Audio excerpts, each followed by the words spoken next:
រដ្ឋបាលខេត្តកំពតនឹងដាក់កម្លាំងសមត្ថកិច្ចប្រមាណជាង 1000 នាក់ដើម្បីការពារសន្តិសុខសណ្ដាប់ធ្នាប់ក្នុងពិធីបុណ្យចូលឆ្នាំថ្មី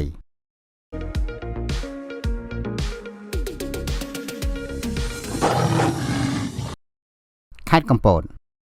ដើម្បីរក្សាការពារភាពសុខសាន្តក៏ដូចជាការរក្សាបាននូវសណ្ដាប់ធ្នាប់សាធារណៈជូនដល់ភ្ញៀវទេសចរជាតិនិងអន្តរជាតិមកពីជិតឆ្ងាយសម្រាប់ឱកាសនៃពិធីបុណ្យចូលឆ្នាំថ្មីប្រពៃណីជាតិខាងមុខស្នងការដ្ឋាននគរបាលខេត្តកំពតនឹងប្រើកម្លាំងប្រមាណជាង 1000 នាក់រួមបញ្ចូលជាមួយមន្ត្រីសមត្ថកិច្ចជំនួសឲ្យគណៈបញ្ជាការឯកភាពរដ្ឋបាលខេត្តកំពតដើម្បីចល័តនិងឈរជើងតាមគោលដៅសំខាន់ៗនៅទូទាំងខេត្ត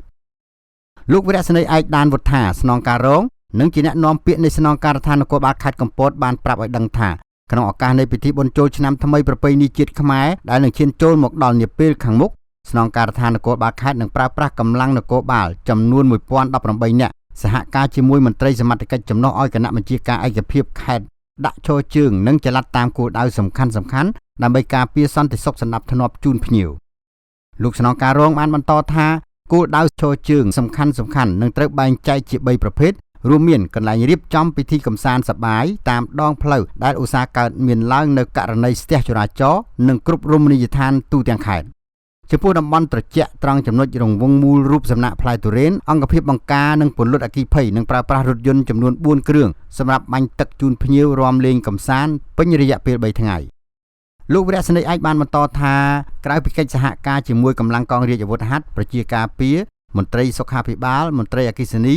និងគ្រប់ផ្នែកពាក់ព័ន្ធនៅលើដីគោកកម្លាំងស្នងការដ្ឋាននគរបាលនឹងចូលរួមសហការជាមួយសមត្ថកិច្ចនគរបាលការពារព្រំដែនទឹករងចាំឃ្លាំមើលនិងល្បាតតាមដងព្រែកលើផ្ទៃសមុទ្រដើម្បីត្រៀមជួយអ្នកធ្វើដំណើរកម្សាន្តតាមផ្លូវទឹកផងដែរជាមួយគ្នានេះមន្ត្រីជំនាញក៏បានណែនាំដល់ប្រតិបត្តិការទេសចរពិសេសម្ចាស់អាជីវករដឹកភ្ញៀវទេសចរឲ្យមានការប្រុងប្រយ័ត្នខ្ពស់ដោយមានការបំពាក់ឧបករណ៍បរិក្ខារការពារសុវត្ថិភាពនិងហាមឃាត់ដាច់ខាតនៅការផ្ទុកលើសចំណុះលោកដានវុធាក៏បានអំពាវនាវតំណាងឲ្យលោកឧត្តមសេនីយ៍តូម៉ៅច័ន្ទមគ្គរិទ្ធស្នងការនគរបាលខេត្តកំពតលោកសូមអំពាវនាវដល់អ្នកបញ្ជាយានយន្តគ្រប់ប្រភេទឲ្យគោរពច្បាប់ចរាចរណ៍ឲ្យបានខ្ជាប់ខ្ជួននិងមានការយោគយល់អធ្យាស្រ័យឲ្យគ្នាទៅវិញទៅមកដើម្បីបញ្ជៀសករណីគ្រោះថ្នាក់ឬខាតបង់ទ្រព្យធនផ្សេងយ៉ាងណាមិញក្រមយុវជនគ្រប់រូបត្រូវរក្សាភាពថ្លៃថ្នូរជាមួយការកម្សាន្តតាមបែបប្រពៃណីជាតិហើយបញ្ជៀសឲ្យបាននៅទង្វើមិនគប្បីដែលនាំឲ្យមានទោសទណ្ឌដល់ខ្លួននិងទុកកង្វល់សម្រាប់ក្រុមគ្រួសារក្នុងការលេងល្បែងដែលមិនសមរម្យឬធ្វើឲ្យមានគ្រោះថ្នាក់ផ្សេងផងដែរ